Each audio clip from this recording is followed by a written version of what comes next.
Engineering a sustainable world is all about how do we use the resources. But what is the most important resource? The most important resource of any country, of any company, of any team is people. And to me, sustainability doesn't mean that we all should drive Teslas. I don't mind, but the point is that properly managing human resources is the key to creating a sustainable world. And imagine a person who has deep and meaningful relationship with others, who feels safe, who feels fulfilled. That person will be much more willing to think about sustainability and natural resources rather than a person who's broke. So what we need is creating environment for small children who are just starting their education, as well as for young graduates who have finished their education and who are joining the corporate world.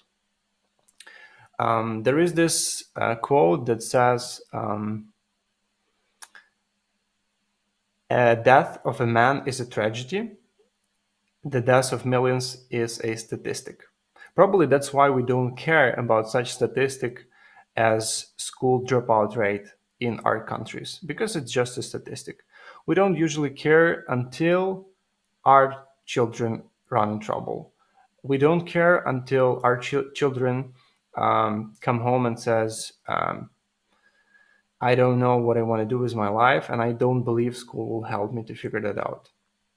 But if you meet other people who run in trouble and you don't know them and you don't know their stories, you may think that they're just bad people. But what? Were they born bad? I mean, I have a son, he's 2.5, and he's very passionate about this world, about each and every aspect of it. He's very curious, as any child at this age. And I don't want to even think that one day people will say that he's a bad person, only because I wasn't able to create an environment for him to grow and flourish. And this is why I believe education matters. And this is why, for instance, I choose to work more in education. I started a company called BoboCode, where we build open source education for Java developers.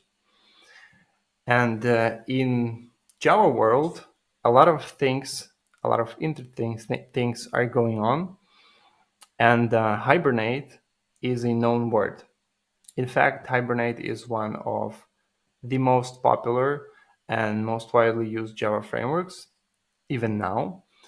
And the next generation of Hibernate is Hibernate Reactive. And this is what we're going to talk about today. So let me share a presentation for you.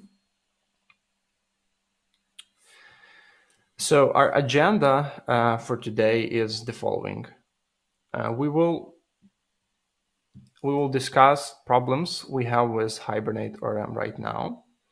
Then we will see solutions that are based on reactive paradigm. But the majority of this talk will be live coding session where we will see various examples using Hibernate Reactive. So here we go. Hibernate is an interesting case because it's been here for a while, I believe about 2 decades. During that time, it was and it's still very popular. And during all this time, people complain about it. But in order to understand that, we should look at the details, like Hibernate features. We have various features, and each of those features is pretty complex. And most of them are either enabled by default or you cannot even turn it off. But the point is that those features can help you a lot, but only if you understand how they work. If you don't, they can hurt you as well. So what's happening is people are using this tool without good understanding how does it work. That's why they face with issues. And that's why they complain. And about 10 years ago, Martin Fowler wrote this article called ORM Hate, and he summarizes basically his ideas regarding ORM and ORM Hate. And long story short, the mapping between object-oriented model and relational model is not an easy problem. That's why the solution is not easy. And the most important part is that the premise behind Hibernate or any other ORM is not that it will solve all your problems and that it will work in 100% cases.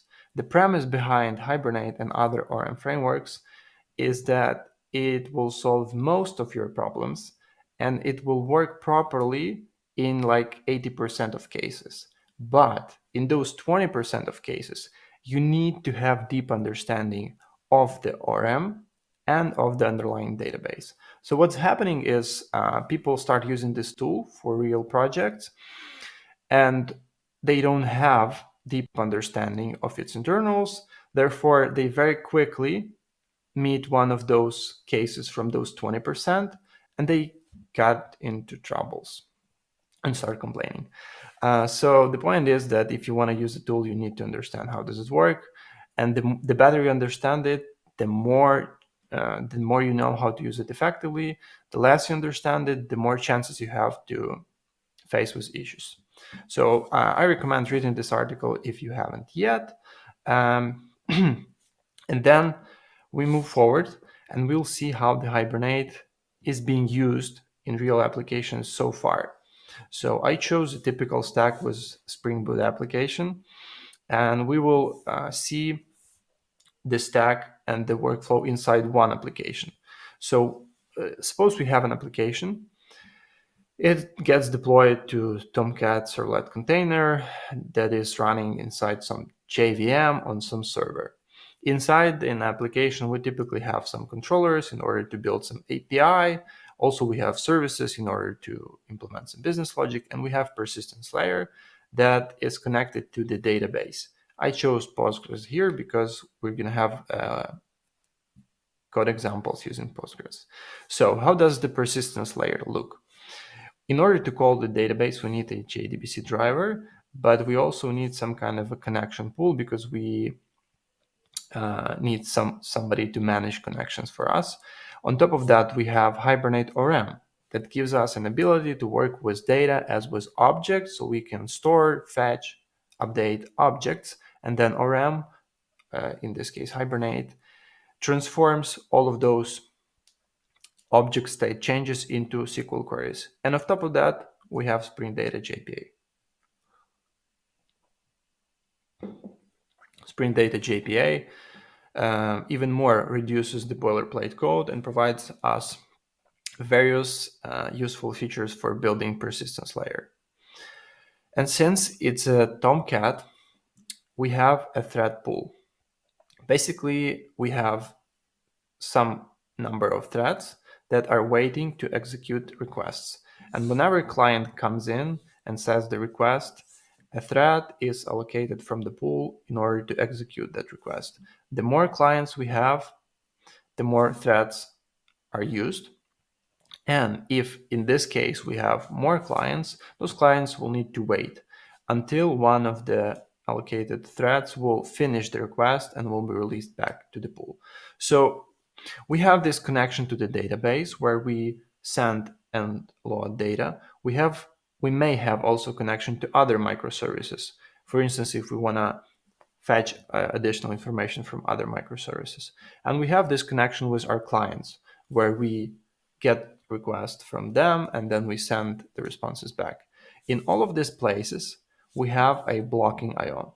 Blocking IO means that since it's a network connection, in all of these places, we on the lowest level, we use sockets. And in Java, when you have socket, you basically have input and output stream. So when you need to write some data, you use output stream. When you need to read it, you use input stream.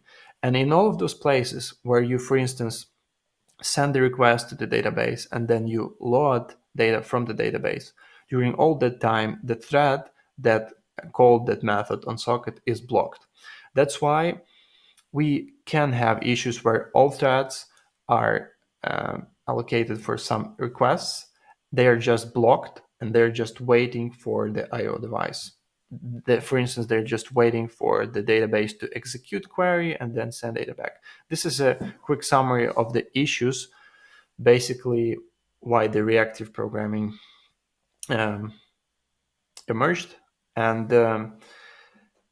there is an alternative solution to doing this is a reactive approach and reactive paradigm, and there is a reactive manifesto where the key ideas have been described. And in Java ecosystem, we use Reactor Native from the Spring ecosystem, and then we use Vert.x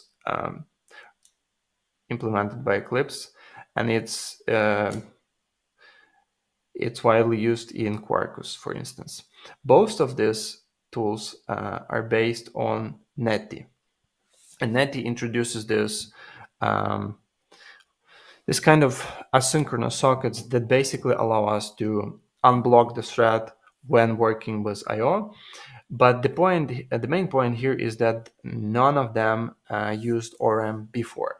So what we're going to do today, we're going to introduce the first reactive ORM framework, or maybe it's better to say the first reactive API for an ORM framework, which is Hibernate Reactive. So Hibernate Reactive has the following stack. It's using Vert.x reactive database clients. So in our case, we will use reactive Postgres client.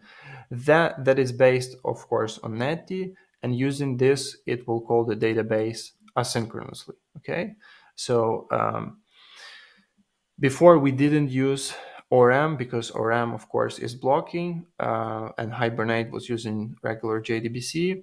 Now we use this new API that will be using reactive access to the database.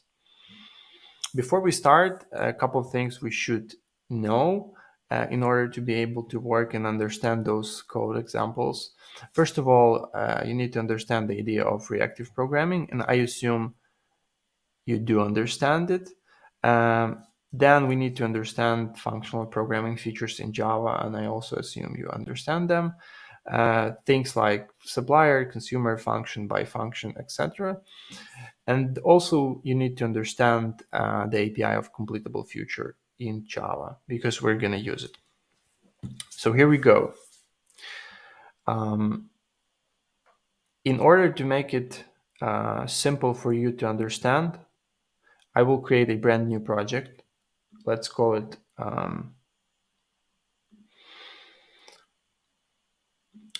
Hibernate Reactive Demo.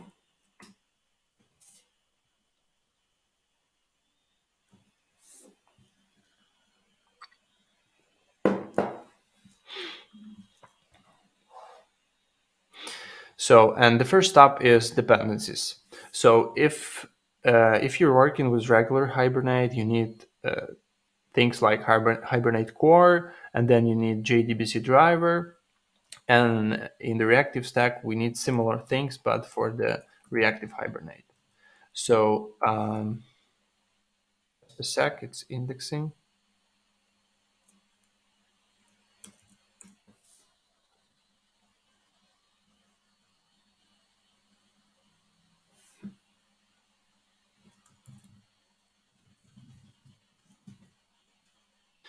Okay, so the first dependency I want to add is Hibernate Reactive. It's now available.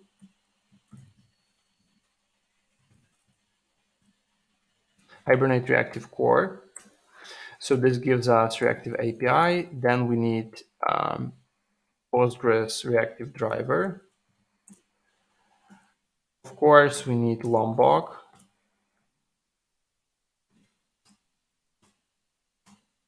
And I need to add a couple more dependencies, but I guess you should not care about them because I just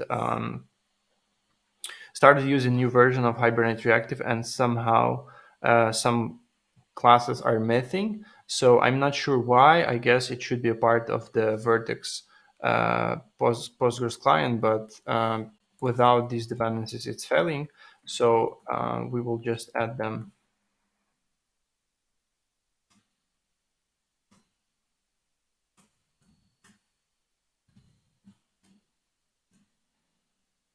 Okay, so this is it. These are our dependencies, and we will start using Hibernate. So the cool thing about Hibernate Reactive is that the idea is to reuse everything we know and love in Hibernate ORM, but just provide Reactive API for it. So if you want to, for instance, create an entity, let's call it person, you can use the same annotations we used before. We will add no args constructor, some setters and getters. Let's add an ID. It will be auto-generated, and let's just add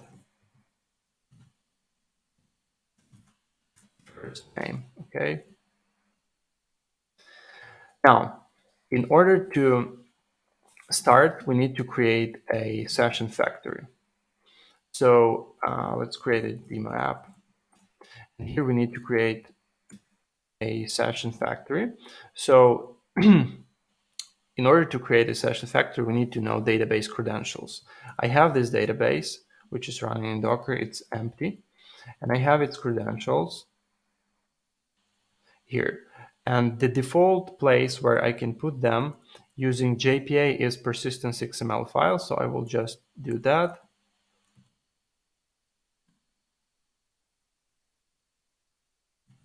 This file, persistence. Okay. Let's call it demo. So here we have regular persistence XML file. We don't need some of the properties, but what we do need is changing this provider. So before we used regular Hibernate persistence provider, now we need to use reactive provider, reactive persistence provider. And the funny thing is that we use JDBC properties here, but it's not JDBC. But since it's a new project, they are changing it. And at this point, we still can use JPA persistence XML and JPA properties, even though it's not a JDBC connection. But that will work. And also, I will use this create property, create value, so Hibernate will create a schema for me. Okay. Now we move here, and then we try to create a session factory. Session factory. We call persistence create entity manager factory demo. We import this. Then we unwrap this object as stage session factory class. Okay. I will explain one by one all of those things.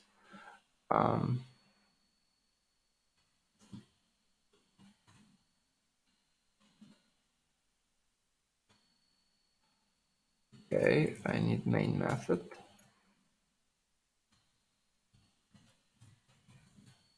Okay, so I hope it will work. So we can try to run this without any code yet.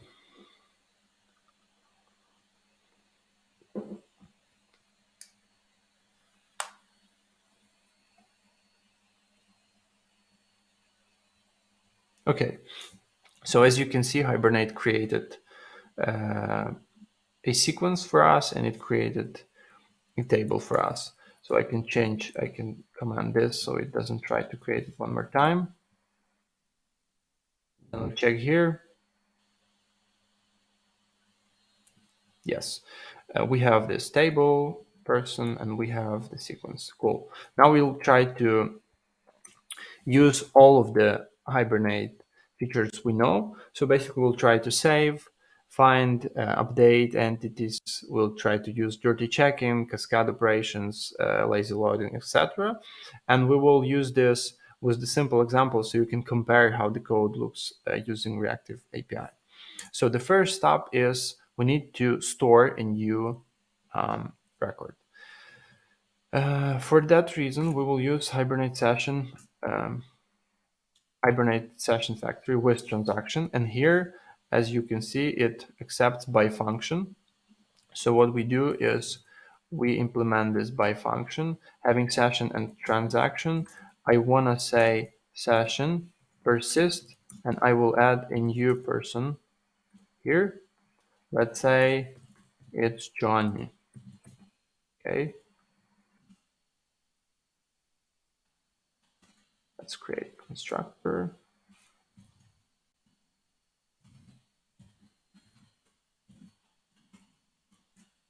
Okay, so yeah, let's try to run this.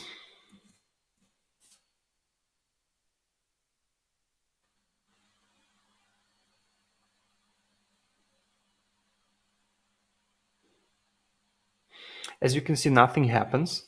And it's because when you will check the persist method here, and not only persist, and other methods as well, like remove, merge, refresh, find, all of these methods in reactive session doesn't return the exact object, they return completion stage, which means an stage of a possibly asynchronous computation. So basically, this is an interface on top of completable future, and this is an API that allows us to work with data in an asynchronous manner.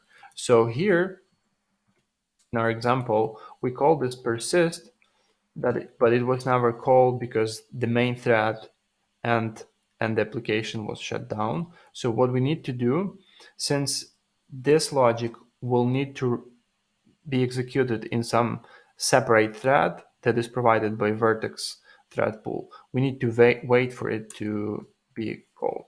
So we say to completable future join, and this is how we force our code to wait for this code to be executed.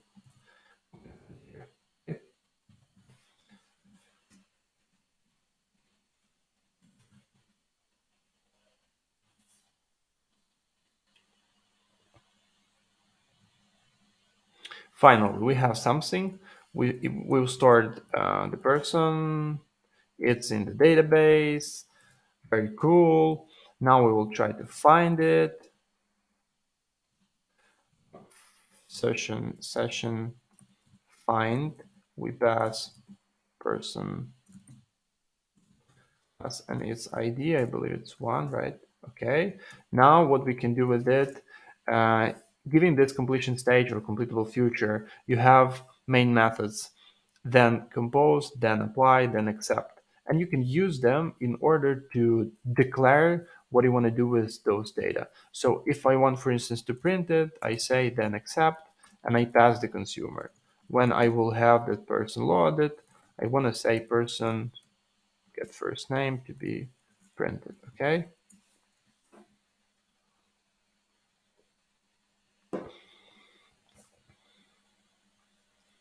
Okay, it's printed.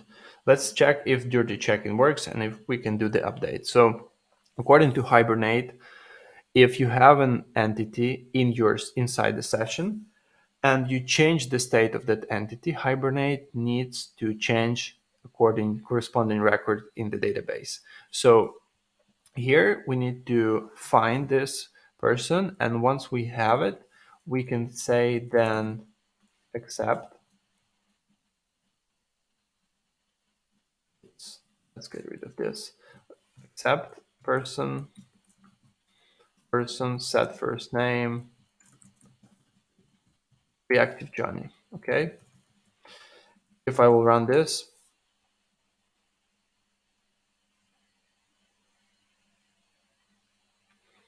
it should change the record. Okay. As you can see, it updates the person. Cool. So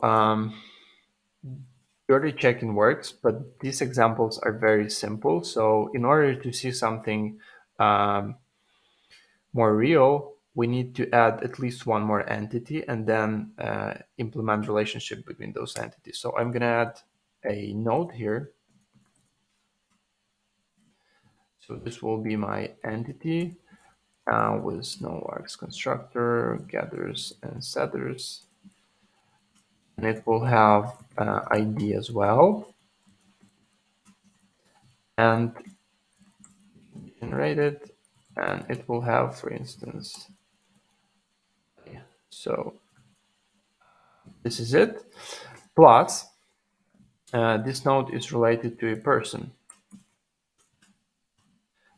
as many nodes to one person, and the foreign key column will be called person ID, for instance. And on the person side, I want to add a list of nodes, right? Call them nodes. And I have one node, one person to many nodes, and this relation is mapped on the other side as a person field. And I want to add cascade operation all. So I will try to, for instance, store new person with new nodes. And this is it. And I also need to add one more method. Let's call it add node. It will accept just a string, node body. And I will create a new node here.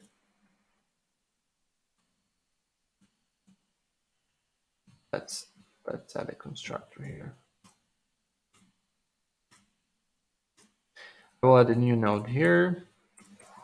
I will set the relation to the person. I will add this new node, two nodes,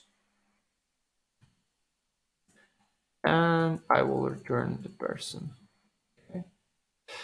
So now what I will do is I will try to create another record, session persist, and I will say new person. Let's call him Robert. And I will say add node.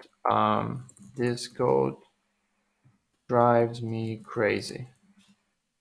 Okay.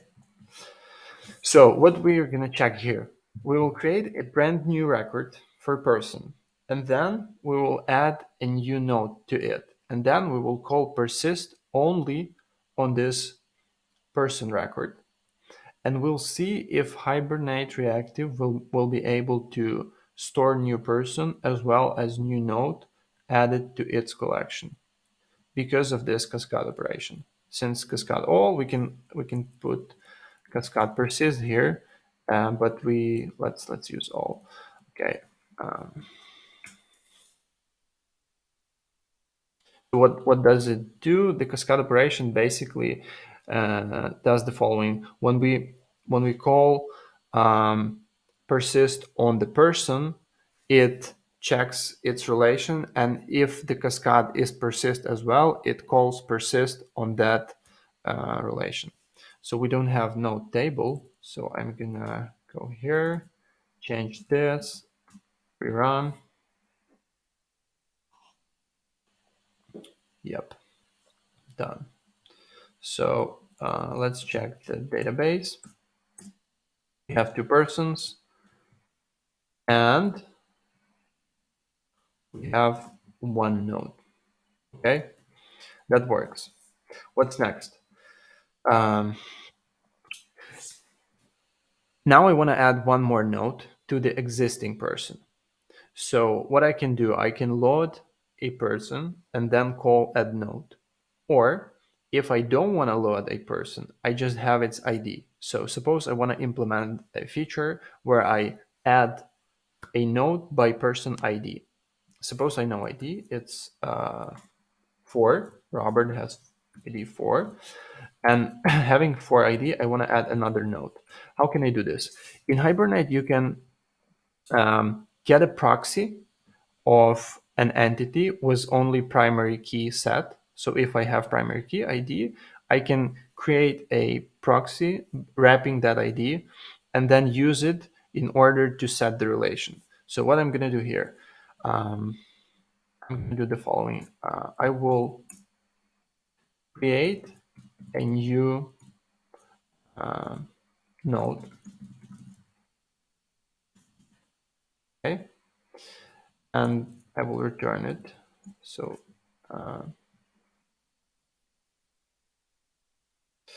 sorry, I will return session persist node.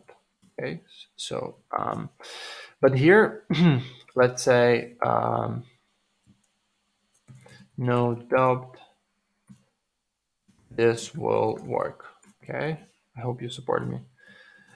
So here I need to set the relation. I need to set person, but I don't have person, and I don't want to load that person in order to save that one SQL query. I don't want to perform select. I just want to set the key, the frame key. So what I can do in Hibernate, there is this method called getReference, and you can pass the ID here, and you can pass path here. So it creates you a person proxy based on its identifier, and then I can use this person proxy. And then when I will save this node, it will save it correctly with the corresponding relation to the Robert. Okay, let's check.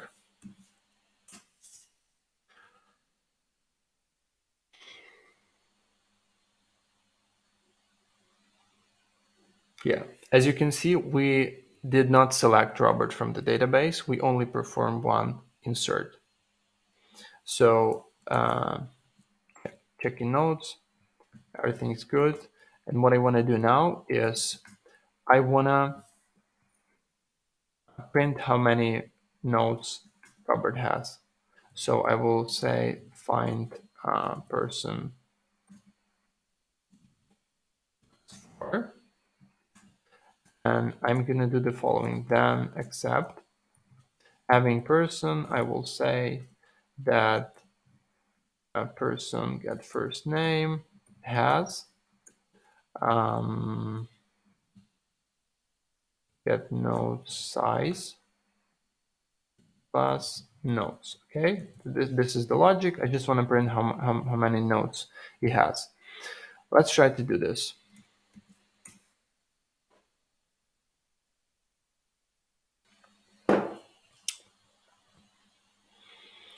As you can see, it selects Robert from the database, and then it throws lazy initialization exception, of course, because if you have a person and you have one-to-many relation, its default fetch type is lazy.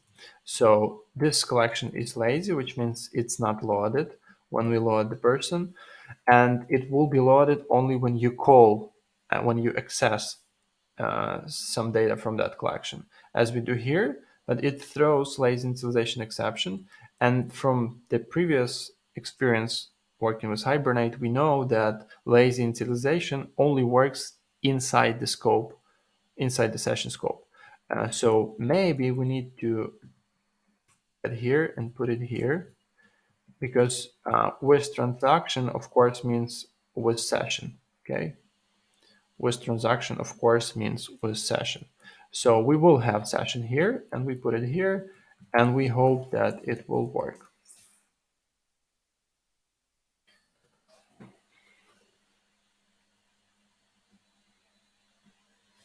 But it won't.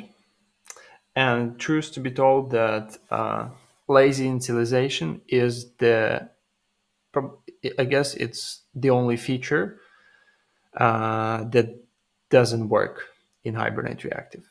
So you cannot rely on it, because before, lazy initialization meant that whenever you access the data inside the session, Hibernate fires a new event and then DB call. But now everything is done asynchronously, and when you access, you cannot immediately go to the database because everything is done asynchronously. So what they decided to do is they decided to make lazy initialization explicit.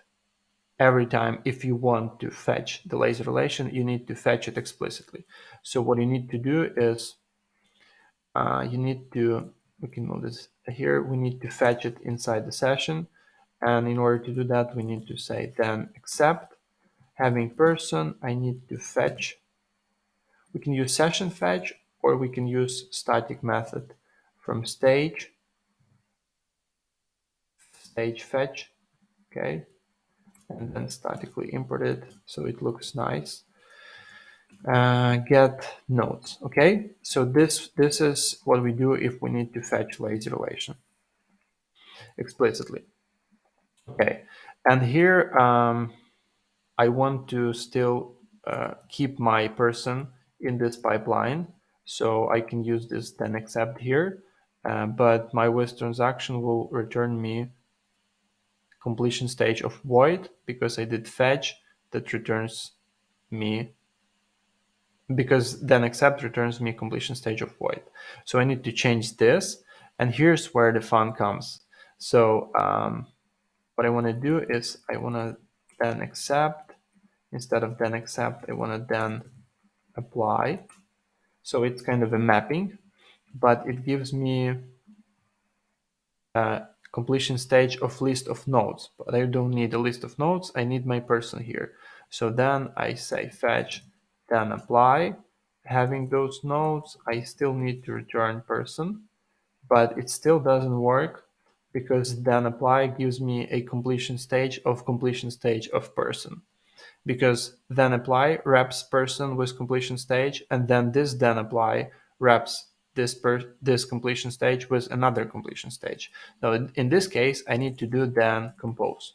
Okay, then compose accepts function that maps to the completion stage, and then basically reduces one redundant completion stage. So let's check if this will work. Yes, it will.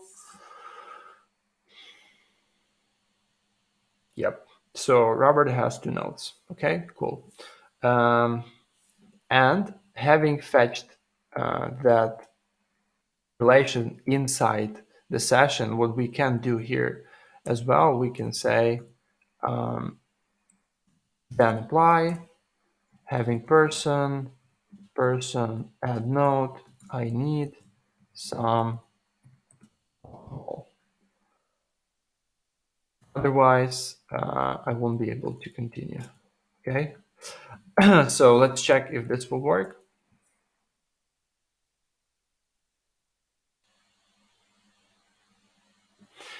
As you see, we selected person, then we selected person here, then we asked Hibernate to explicitly fetch its nodes, then we inserted additional nodes, and then we printed that Robert has 3 nodes.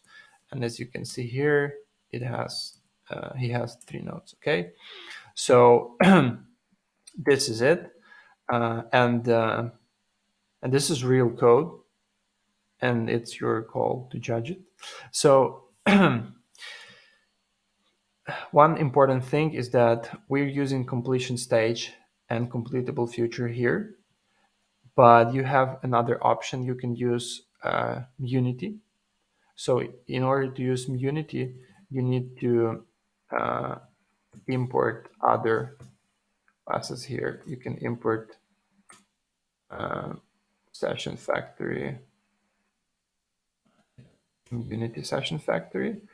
If you use Unity, those methods are called a bit differently. So you don't have then compose, you have flat map. You don't have, import fetch. You don't have then apply, you have map. And you don't have then apply, you have map. And here you don't have then accept, you have invoke. Okay. So, and then subscribe as completable stage, join. You can use the same API basically, but slightly different methods. Okay, cool. So it works. Actually, I added 2 nodes. Need some alcohol twice. It's too much, I guess. Cool. So You can use completion stage or you can use mutiny if you want. And let me show you one more example. How can you use it in real application, not just console application? So let's create additional project. Let's use Quarkus and let's use Quarkus. Sorry. No, we don't need example code. Okay, one sec.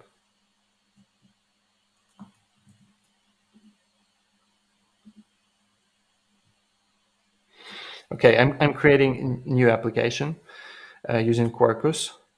And here, what I need reactive, Rest Easy Reactive in order to build reactive REST API. I need reactive Rest Easy Reactive Jackson in order to create JSONs using my entity. I need Hibernate Reactive with Panache and Reactive Postgres client. I believe this is it. Let me try to create it.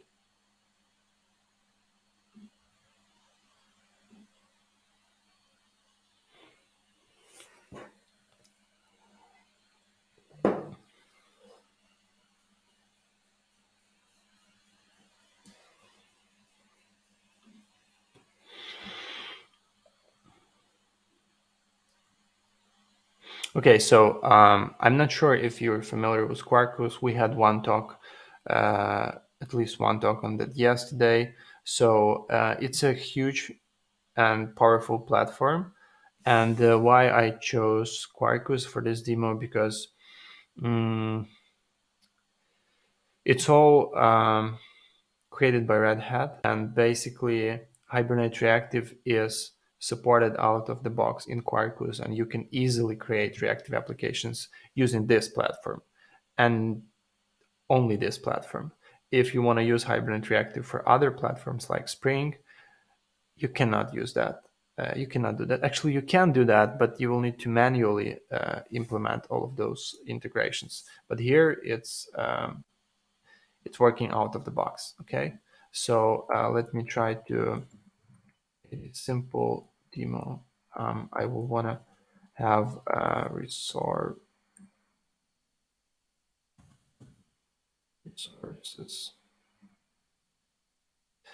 I will create person resource, and I want to have entity. Have person. Let's get it quickly. Sorry. Oh my gosh.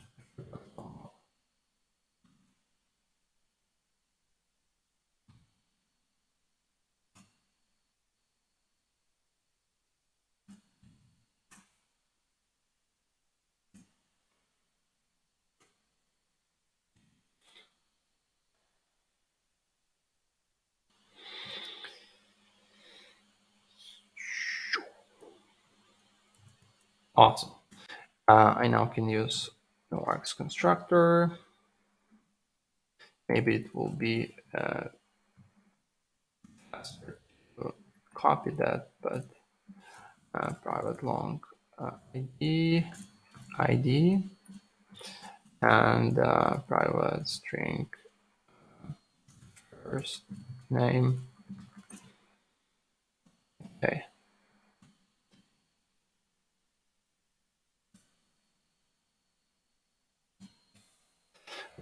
So what I'm going to do here, I'm going to create a REST endpoint using path. Let's say persons. So this is the JAX REST specification implemented by Rest Easy. And here I'm going to have method, for instance, get one that accept ID, and it will return person. And here I will have a get mapping, and I will add this path so I can use my ID from the path. So this is path param called ID. Okay, sorry, called ID. So now here, what I can do, I can inject session factory and do all of those stuff we did before, but I don't want to do that. I will use panache. It's a weird word, but still, there is this panache entity base that kind of implements active record pattern, and it allows me to do the following. I can do return person, find by ID. But as you can see, this is already integrated, and this already use mutiny. So you can just use uni here,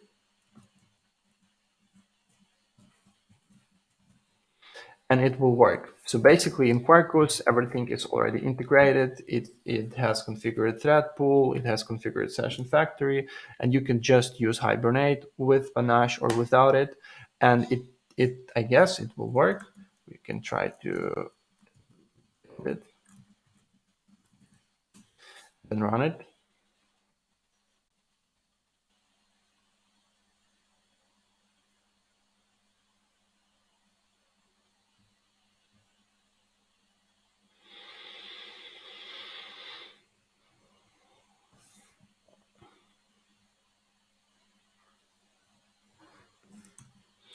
I need to add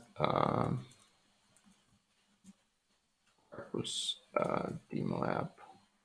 I will try to run it. Okay.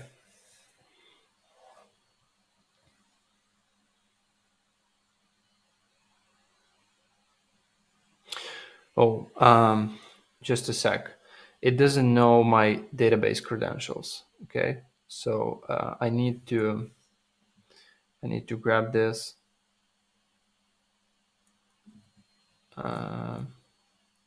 URL and then use sources application properties, and I need Quarkus data source reactive.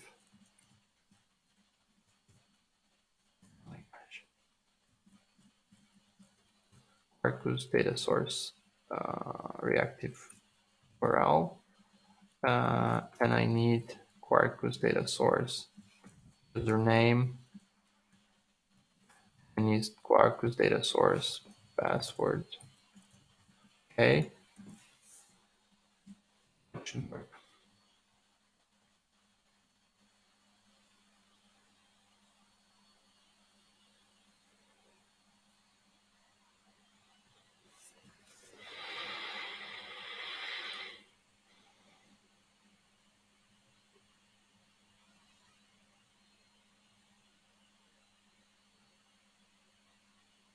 Okay, let's check.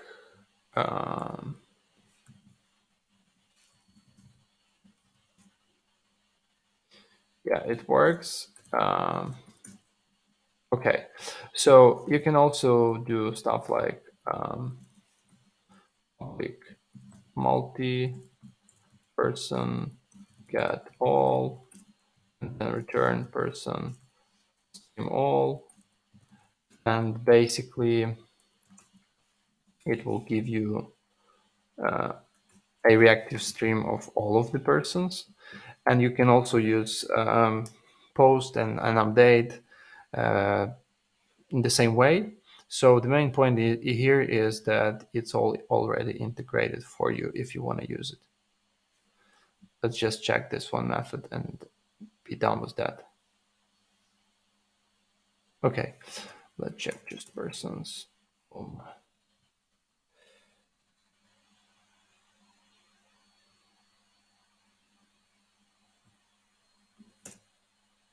Yep, that works. So this is it with Quarkus. Let's do the quick summary of this. So it's funny because it will be interesting to listen what people say about Hibernate Reactive, especially that people who were complaining about Hibernate.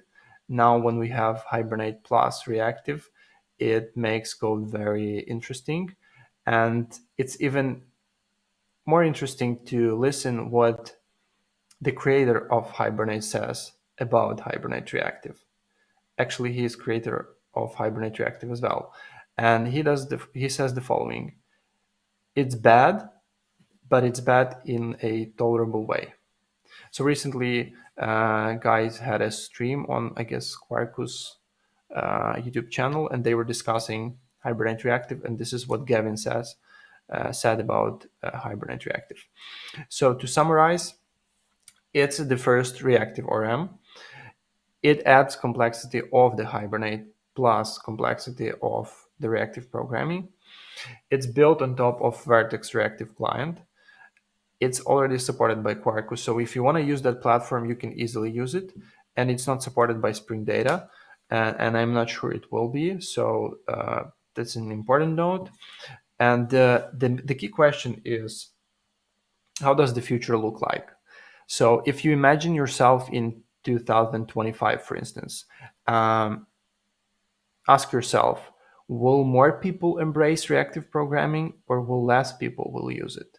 If people will still use reactive programming, will they use reactive ORM frameworks or not? This is the key question. Let me tell you, nobody knows. But the only thing we do know is that we also have stuff like Project Loom. And the idea is that we introduce virtual threads, and then we use virtual threads in all of those places like calling network socket where we block. And then we can achieve something very cool where we can keep writing imperative code that we like because it's simpler, but under the hood we can reuse the thread we have. And we don't know if it will work out or not, but if it will, or when it will work out, we will maybe meet once again and discuss how can we use it. So thank you guys so much for joining. I hope you learned at least something useful for you, and I wish you to learn more interesting stuff for you during the conference. Enjoy the conference, and I will see you next time. Bye. Thank you, Taras. I'm pretty sure that it will be a chance to discuss this topic next year, next conference, next Devoxx.